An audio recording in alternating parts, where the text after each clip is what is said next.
Halo Sobat Ganesha Speak Time, senang sekali kali ini kita bertemu lagi di episode kedua di Ganesha Speak Time, yaitu di podcast kita tentunya.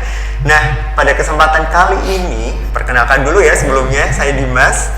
Dan pada kesempatan kali ini sudah hadir bintang tamu atau narasumber di podcast GST, ditemani oleh salah satu dosen yang beliau ini bisa dibilang cukup idola favorit di Fakultas Ekonomi dan Bisnis, dan luar biasanya salah satu prestasi yang sudah beliau torehkan yaitu beliau baru saja menyelesaikan kuliah S3-nya di salah satu universitas di kota Solo tentunya.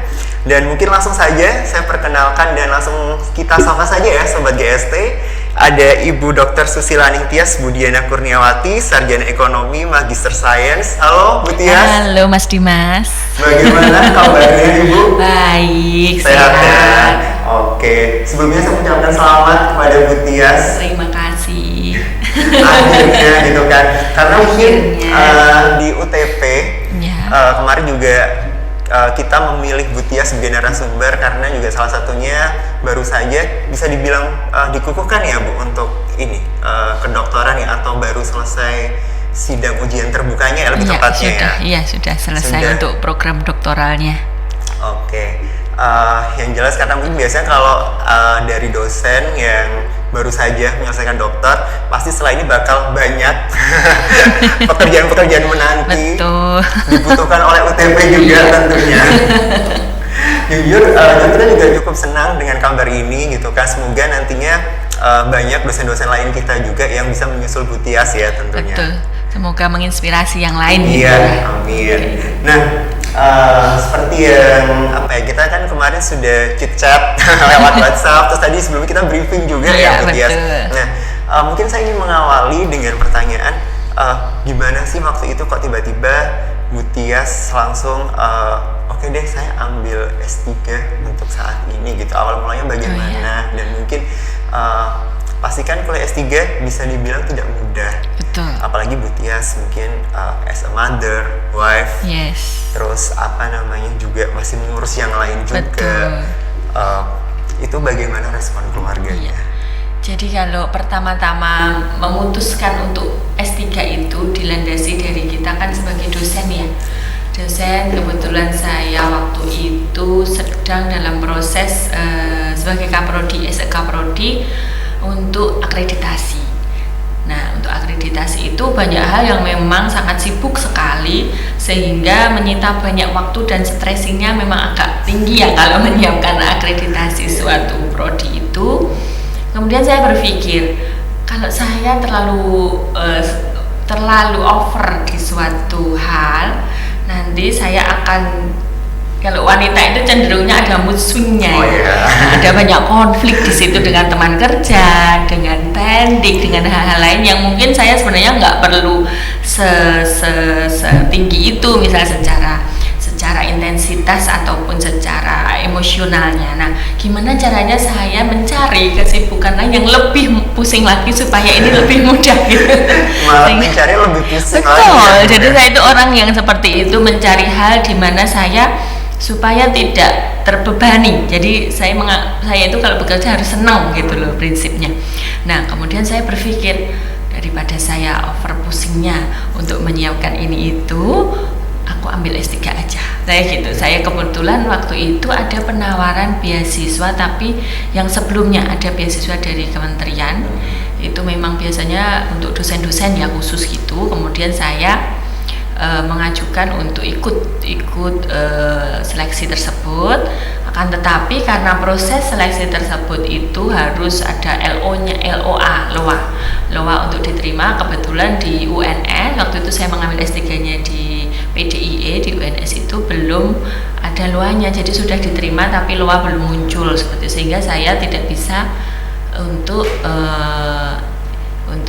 mendaftarnya karena tidak ada LOA-nya. Kemudian saya sudah diterima waktu itu. Kemudian saya berpikir lagi, oke, kalau ini saya nanti biaya sendiri karena beasiswanya ada syarat yang belum terpenuhi, pasti lebih berat. Karena S3 nggak mungkin biayanya sedikit. Ada hal-hal misalnya publikasi itu membutuhkan biaya yang besar, kemudian penulisan disertasinya juga membutuhkan biaya yang besar, dan itu pasti akan berakibat pada stresnya double ini nanti. Nah, saat diterima itu saya berpikir ini ada lagi enggak ya beasiswa lain. Kemudian saya mencari-cari informasi, kebetulan setelah diterima, seminggu setelah diterima saya registrasi, itu ada LPDP membuka program beasiswa, juga salah satunya untuk program beasiswa unggulan ya untuk dosen di Indonesia. Kemudian saya mencoba apply, kemudian syarat-syaratnya saya penuhi karena memang sudah semua ada, karena luarnya juga sudah terbit.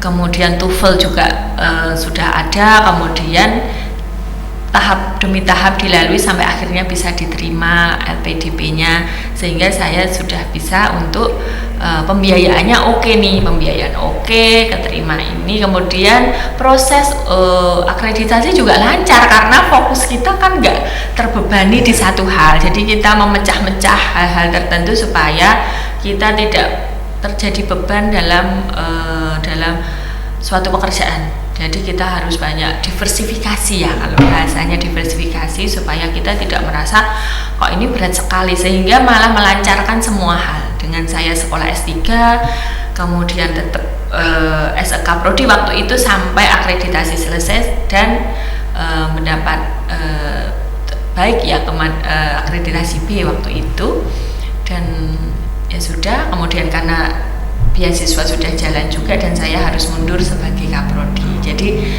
alasan utama sebenarnya mencari hal yang lebih pusing dari yang pusing. Ini menarik kok, mencari hal lebih pusing. Betul, gitu kan? Karena supaya tidak terbebani gitu.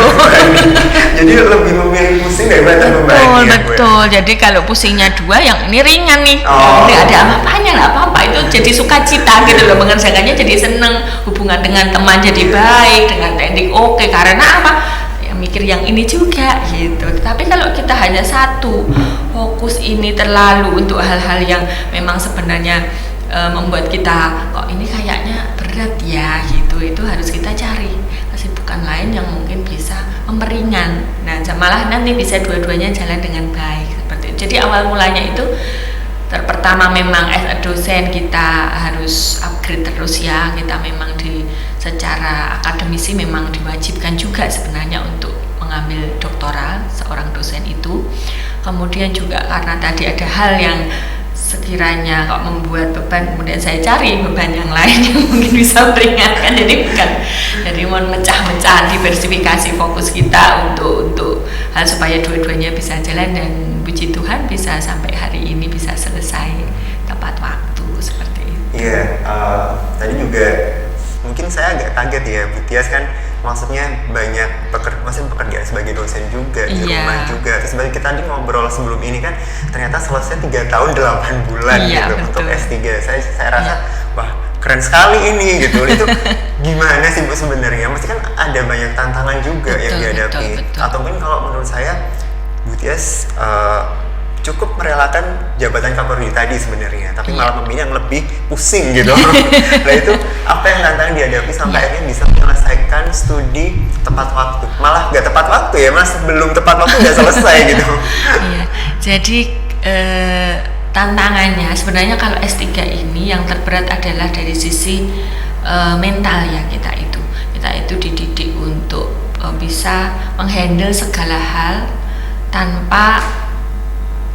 tanpa mengurangi kualitasnya seperti itu. Contohnya saja yang pertama tadi, saya melewati di mana biaya juga menjadi pertimbangan, sehingga saya harus mencari beasiswa. Itu kita tidak bisa menghindari karena tidak sedikit untuk biaya publikasi, biaya disertasi itu sendiri, dan biaya hal-hal lain.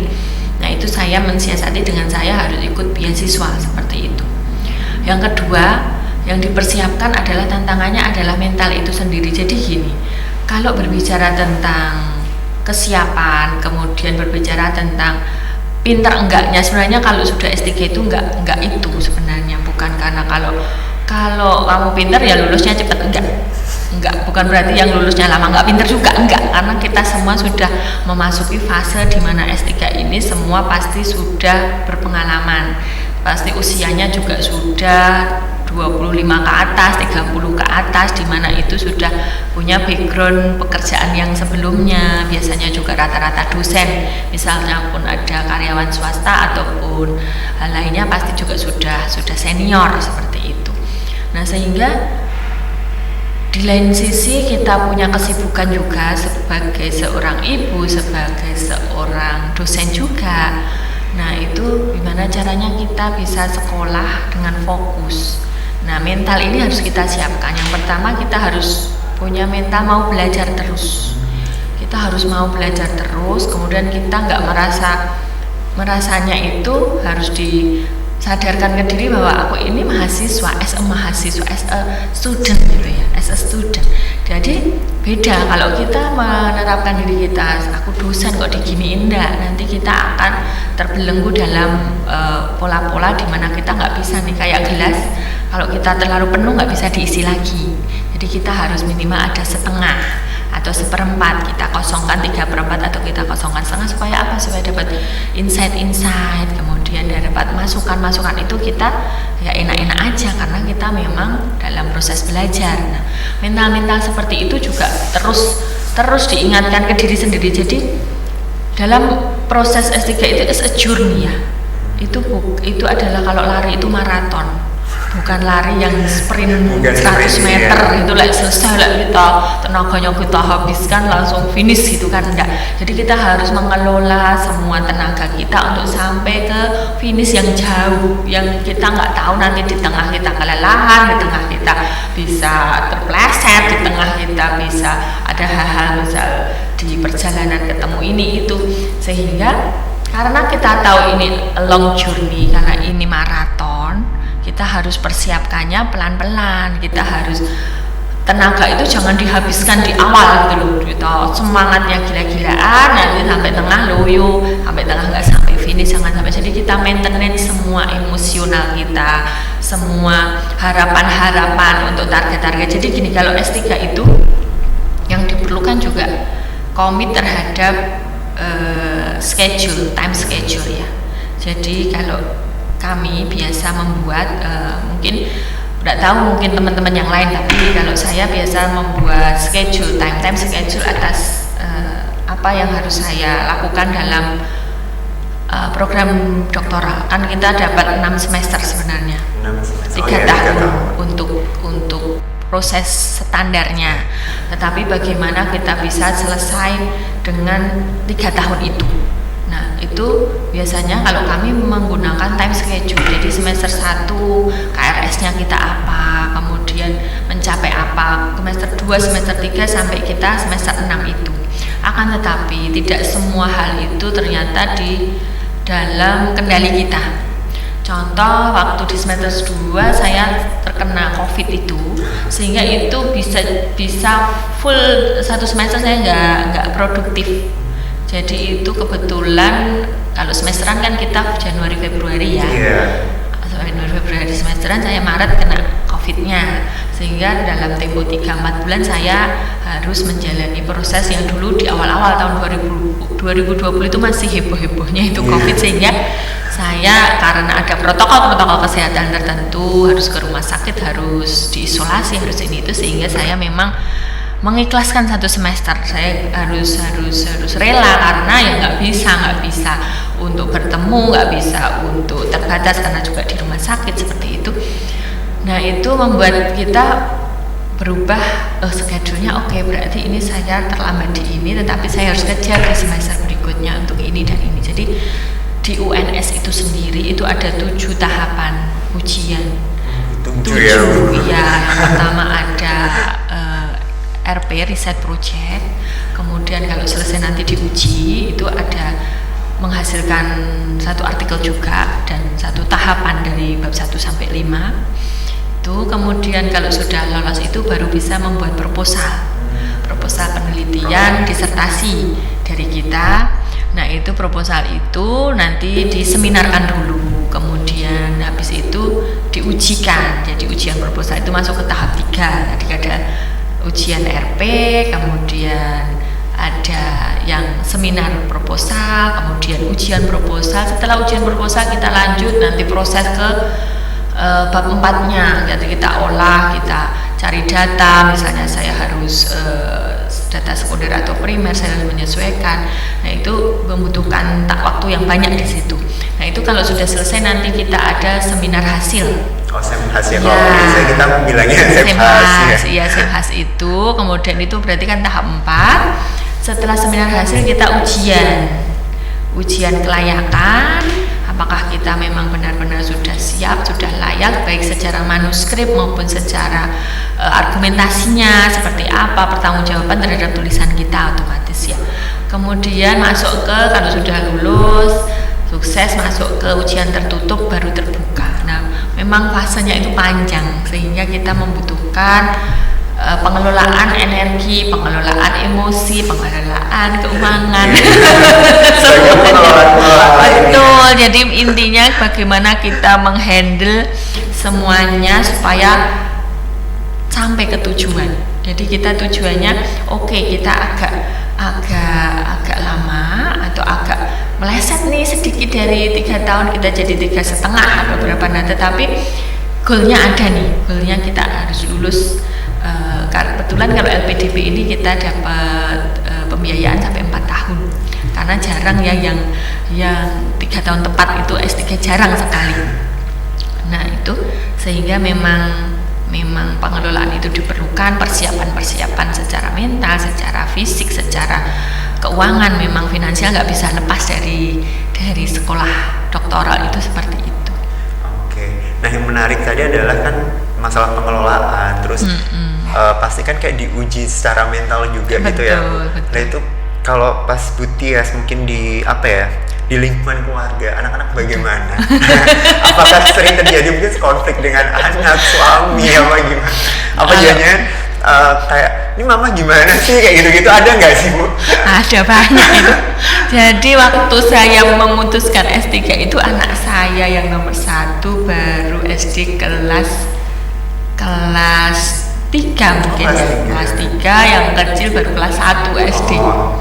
Nah mungkin mereka di waktu itu kan membutuhkan saya as a mom dan as a partner untuk mengerjakan tugas, mengantar jemput sampai kayak gitu kan ya. Jadi mereka itu kemarin waktu, bahkan ini malah saya tanyanya mungkin baru-baru aja ya waktu saya lulus.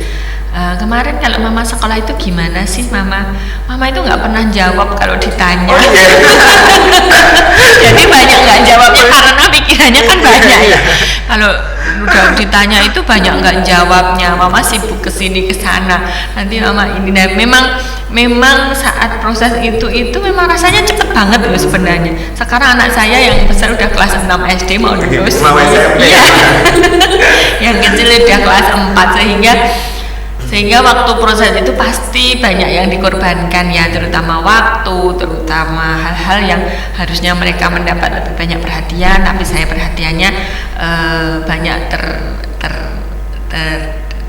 terpecah-pecah ke hal-hal lain. Nah, hal-hal tersebut kalau dari suami mungkin lebih dewasa, mungkin lebih support, ya udah paham kalau sekolah kayak gitu ya udah kan. Banyak mungkin kalau ditanya juga nggak nyambung ya udah kan gitu ya, maksudnya memang beda. Kalau anak-anak yang mungkin agak lebih beratnya mungkin ke anak-anak. Tapi mereka protes nggak Butias waktu itu kayak ya karena Butias sempat dikasih pertanyaan tapi nggak jawab, itu mereka nggak protes, malah ngomongnya barusan ini ya. Jadi mungkin karena cepatnya waktu ya, jadi saya itu kan aktivitasnya banyak ya, tinggi ya, mungkin jadinya mungkin saya nggak sadar juga kalau saya ditanya gitu karena pikirannya harus ini. Kebetulan kan saya itu penelitiannya juga harus ke ini ya, mungkin karena memang metode-metode yang saya ambil itu juga ada survei, ada FGD, ada systematic review. Jadi di sesi 1 itu saya menggunakan metode systematic review, itu berbagai artikel-artikel dari database internasional yang pastinya dari Elsevier, dari Science Direct, dari mana-mana itu saya kumpulkan, diolah dengan Atlasti seperti itu. Nah itu membutuhkan waktu banyak di depan komputer. Nah mungkin hal-hal itu yang saya ditanya kan ya nggak on ya, mungkin baru fokus ke sini ditanya apa mungkin kayak itu.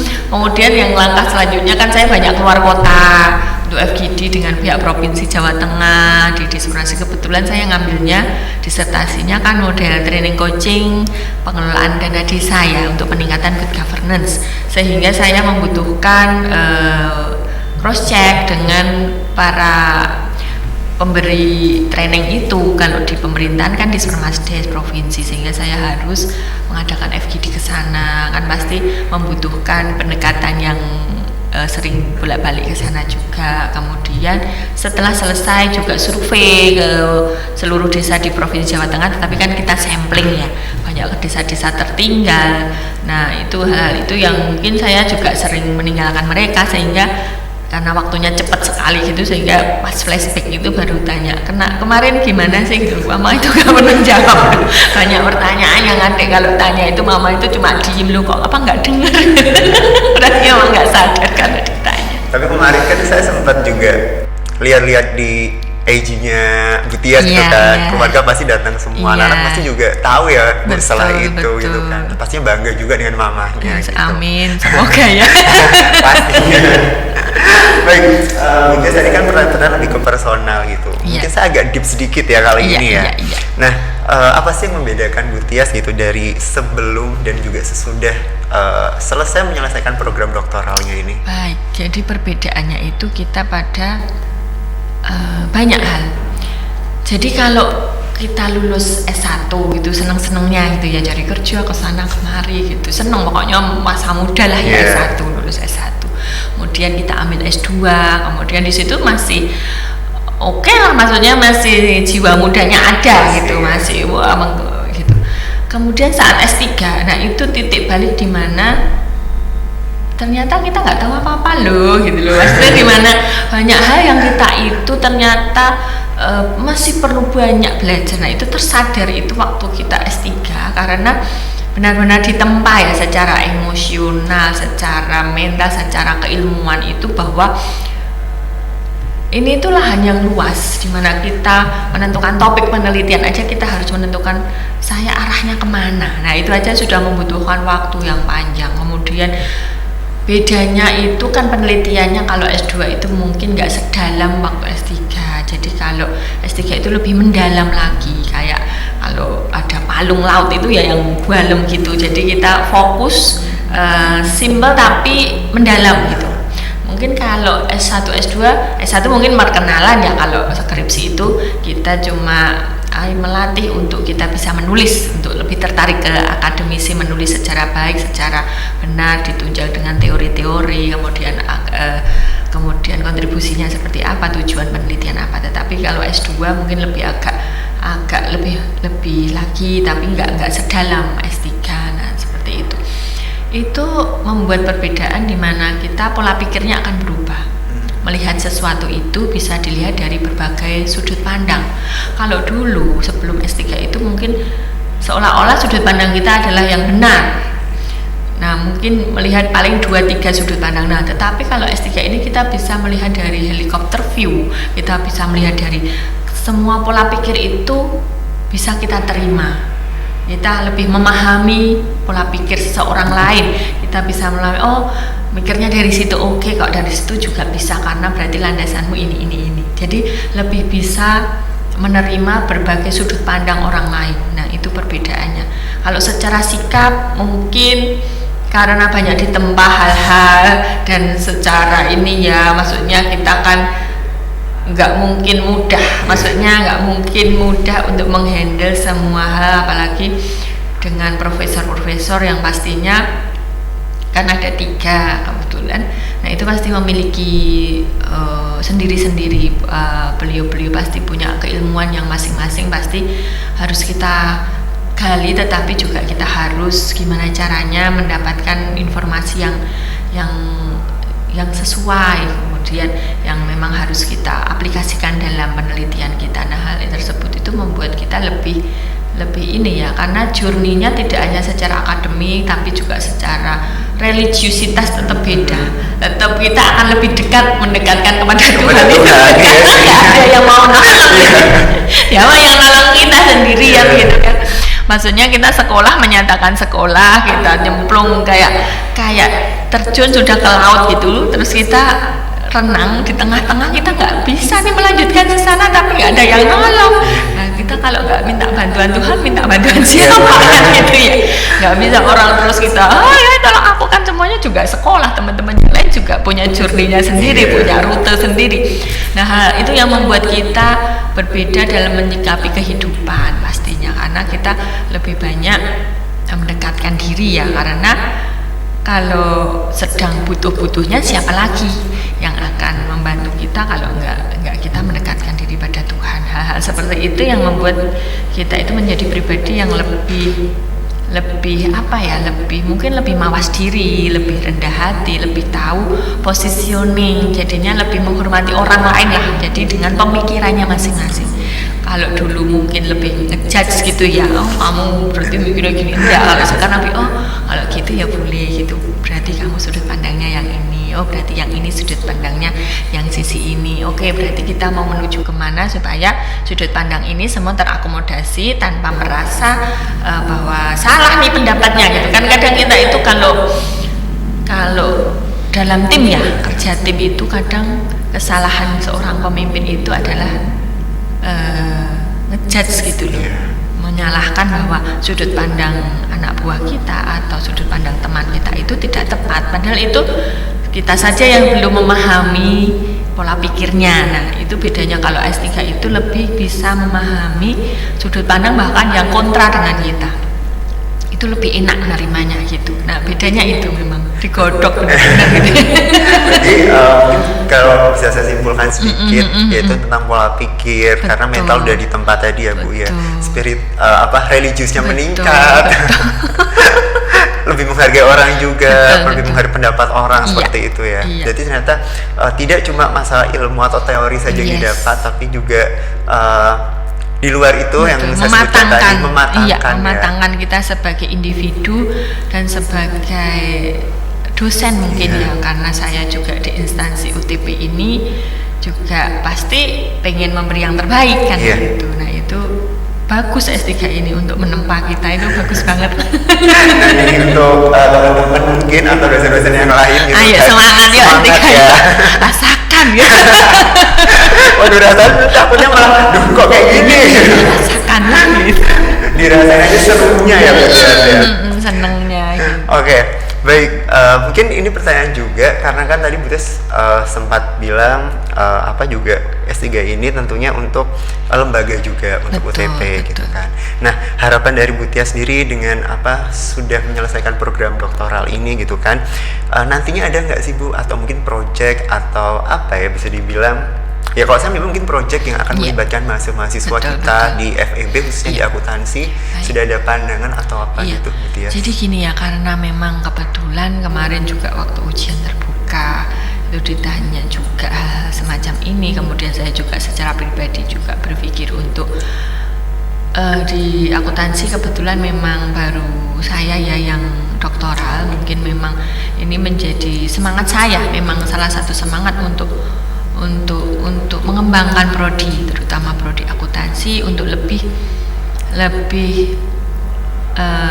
bisa menggali potensi kita, karena memang kita nggak bisa pungkiri persaingan di sisi kampus-kampus lain, apalagi fakultas ekonomi bisnis, jurusan-jurusan kami ini memang rigid ya, maksudnya memang kompetitif sekali di situ. Nah, ini bagaimana kita mengetahui apa sih ciri khas kita, apa sih yang membedakan kita, kenapa orang harus melirik ke kita, kenapa orang harus tertarik kepada kita, itu kita harus punya semacam ini loh gitu loh. Nah, itu memang yang kita harus kembangkan bersama teman-teman di prodi akuntansi, khususnya juga di FIB sendiri, pada kita kesatuan ya, karena akuntansi manajemen juga satu fakultas. Nah, hal-hal itu yang membuat saya juga berpikir kembali untuk lebih meningkatkan, mungkin untuk kedepannya yang terpikir adalah bagaimana kita membuat suasana kampus ini menjadi kampus yang akademisi seperti itu, dimana mahasiswa itu kalau ke kampus semangat belajarnya itu ada terus nih, aku mau diskusi tentang misal saham, misal tentang ekonomi sektor publik yang lain, atau tentang isu yang saat ini gimana nih. Nah, kita akan mencoba memfasilitasi itu semua, memberi gambaran-gambaran dan menyadarkan mungkin ya untuk kita memang menggali ini nih ciri khas kita. Nah itu.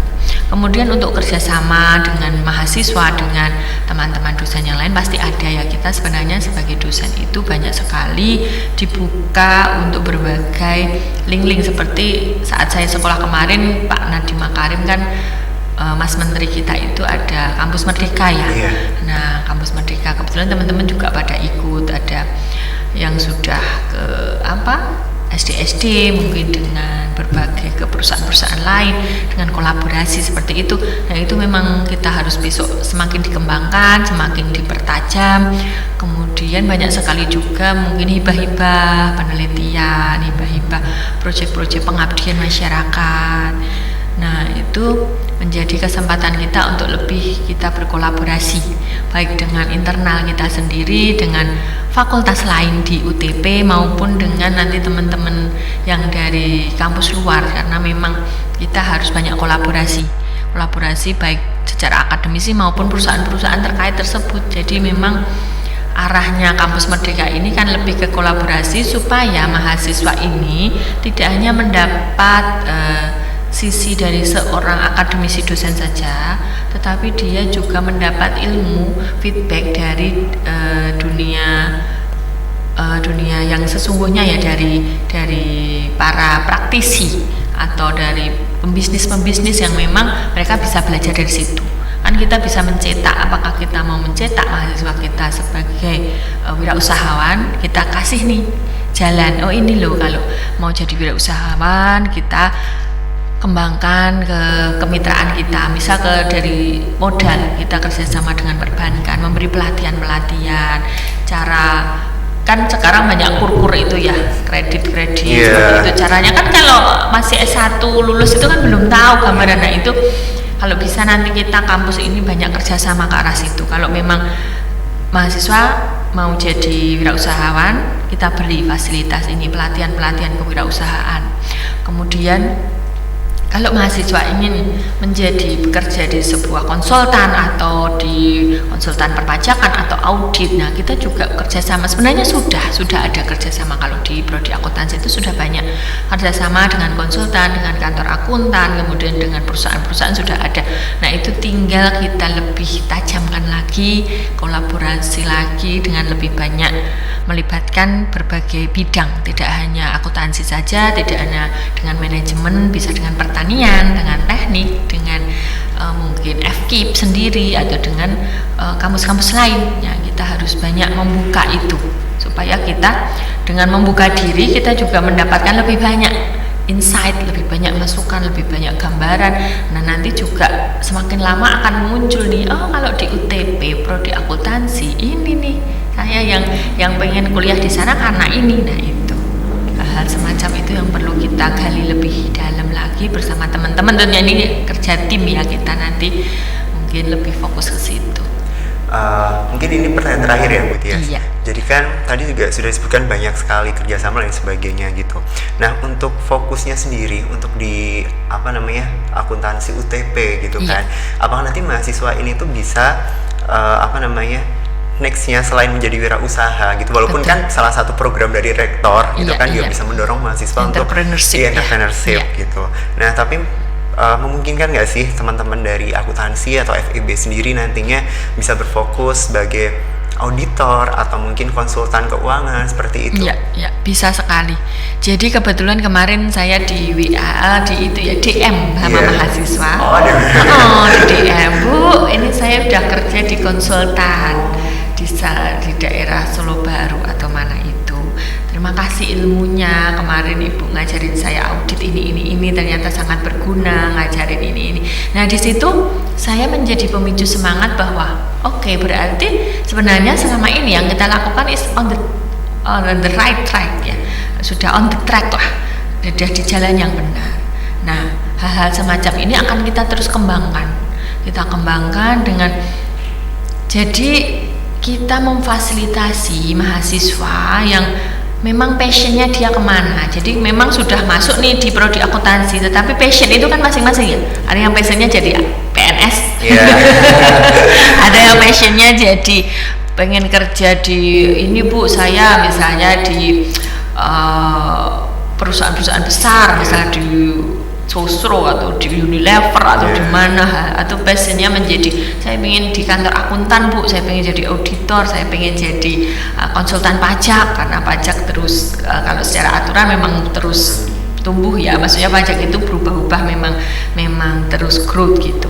Kemudian ada lagi yang saya pengen wirausaha nih. Nah ini gimana mengakomodasi semua hal yang mereka mau supaya memang kita mencetak yang menjadi passion mereka. Memang sudah ada di satu prodi, tetapi masing-masing individu ini berbeda loh keinginannya.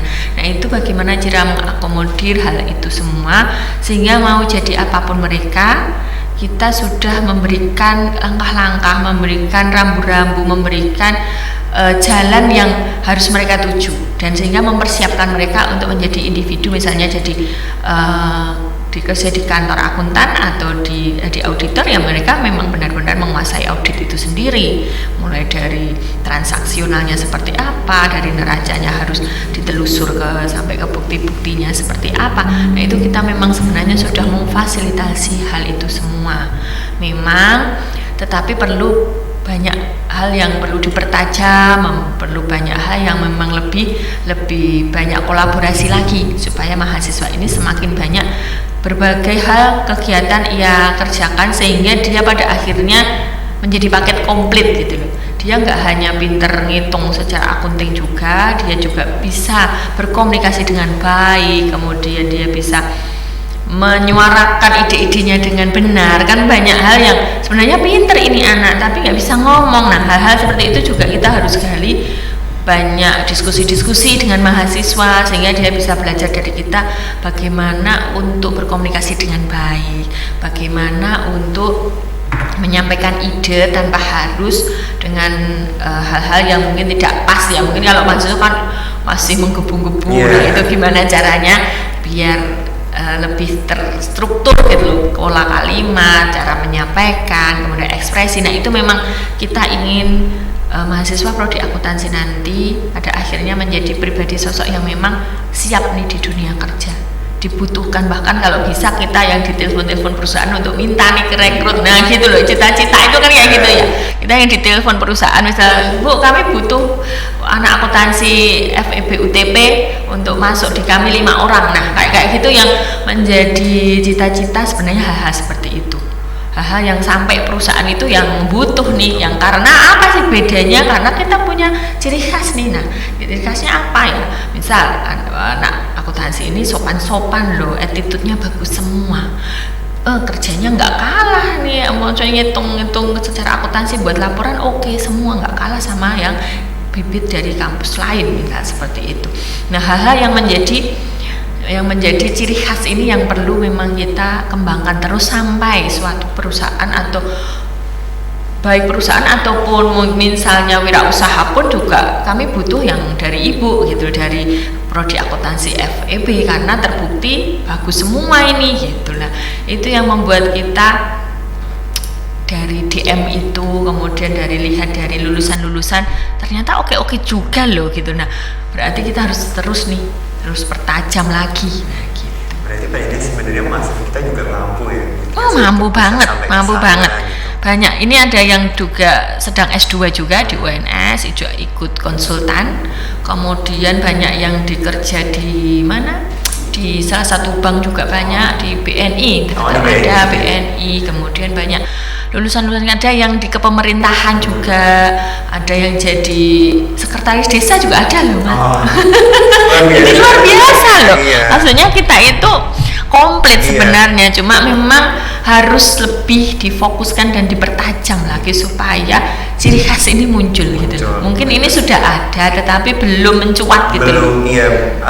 Belum terlihat gitu ya. Betul, belum pihak lain itu masih belum terlihat, dan memang kita yang kami di sini, salah satu saya juga ini yang harus berkontribusi untuk lebih meningkatkan lagi mahasiswa kita seperti itu. meningkatkan dalam kualitas dan kuantitas kan pasti itu ya. Oke, baik. Saya juga berharap semoga apa yang disampaikan tadi ini kan apa ya, tidak berhenti sampai di sini, tapi juga kolaborasi dengan teman-teman dosen di FEB juga, karena dosennya saya apa ya, mungkin tidak mengenal secara personal dengan teman-teman atau dosen-dosen dari FEB, tapi kan kalau saya lihat dari kemampuan pasti dosennya sudah mumpuni semuanya, mahasiswa juga sudah luar biasa semuanya juga. Tinggal itu tadi, benar kata Bu Tias, lebih dipertajam. Kita punya sebuah karakter atau ciri khas itu tadi tentunya. Yang orang itu nyari gitu. Itu yang PR banget ya buat kami di prodi akuntansi, terutama nanti setelah saya sudah tune in lagi 100% mungkin lebih ke situ. Jadi lebih ke kita harus lebih mempertajam, lebih mencuatkan lagi ciri khasnya seperti apa gitu. Baik Bu Tias, sebelum saya tutup mungkin bisa memberikan closing statement. Closing statement ini bebas dari Bu Tias, mungkin kalau ada quotes khusus atau apa gitu, boleh silakan yang bisa menginspirasi teman-teman mahasiswa ataupun teman-teman dosen yang lain atau mungkin Tendik ada di UTP dan juga nanti untuk sobat GST juga yang menonton, silahkan Bu Tias. Yang jelas mungkin quote-nya itu yang pertama adalah jangan takut untuk mencoba. Semua hal itu mungkin bagi orang yang mau mencoba, karena kalau sudah mau pasti mampu. Sebenarnya itu, kalau sudah mau pasti mampu. Tapi kalau kita mampu belum nggak mau, ya nggak terjadi kan itu ya. Jadi itu harus jangan pernah takut mencoba. Yang kedua, sebenarnya musuh terbesar kita itu bukan orang lain, tapi diri kita sendiri. Rasa ketakutan, kemalasan, rasa pesimis, hal seperti itu yang menjadi musuh dan momok kita sendiri. Nah, dimana kita harus bisa mengalahkan itu, sehingga kita jangan pernah berfokus pada kenapa orang lain seperti ini, padahal saya bukan, karena musuh kita itu sebenarnya diri kita sendiri yang harus kita terobos. Nah, ini membuat sebenarnya orang itu juga fine-fine aja kok, semua hal itu akan baik kalau kita memang mau bisa mengalahkan diri kita sendiri itu. Udah, itu aja Mas.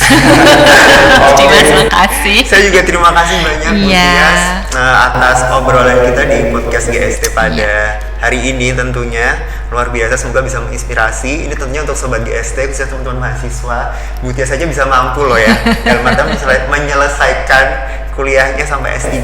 Semoga teman-teman yang mungkin lagi skripsi ya Bu Tias, jangan malas. Harus semangat. Harus mengalahkan diri sendiri. Nah, kemalasan itu loh. Itu memang PR banget. Betul. Sebenarnya itu excuse aja itu. Kalau ini dosennya susah ditemui, enggak. Itu kemalasan aja nggak nemuin. Iya, benar. Juga mungkin bisa menginspirasi dosen-dosen lainnya, tidak hanya di FEB tapi di fakultas lain yang ada di UTP juga. Bisa mendorong teman-teman semangatnya untuk melanjutkan studi juga ya tentunya. Kita tunggu juga kisah-kisah atau mungkin berita bahagianya. Kayak ini kan menurut saya juga sesuatu yang luar biasa nih dari FEB, akhirnya pecah telur lagi. Pecah telur lagi. Tambah dokter lagi gitu ya. Seperti itu. Baik, sekali lagi saya ucapkan terima kasih. Sama-sama Mas Dimas. Selamat Bu Tias, semoga ilmunya berkah dan juga menginspirasi semua orang, khususnya di lingkup UTP sendiri. Amin, terima kasih banyak waktunya. Baik, itu dia Sobat GST, obrolan saya di podcast Ganesha Speak Time bersama Bu Tias, salah satu dosen Fakultas Ekonomi dan Bisnis di Prodi Akuntansi. Semoga apa yang kita obrolkan pada kesempatan kali ini ya tentunya bisa memberikan inspirasi untuk Sobat GST semuanya. Nah, saya Dimas pamit undur diri dan jangan lupa saksikan terus episode-episode selanjutnya dari GST dengan narasumber atau bintang tamu yang luar biasa. Terima kasih. Bye. Sukses selalu untuk GST. Iya.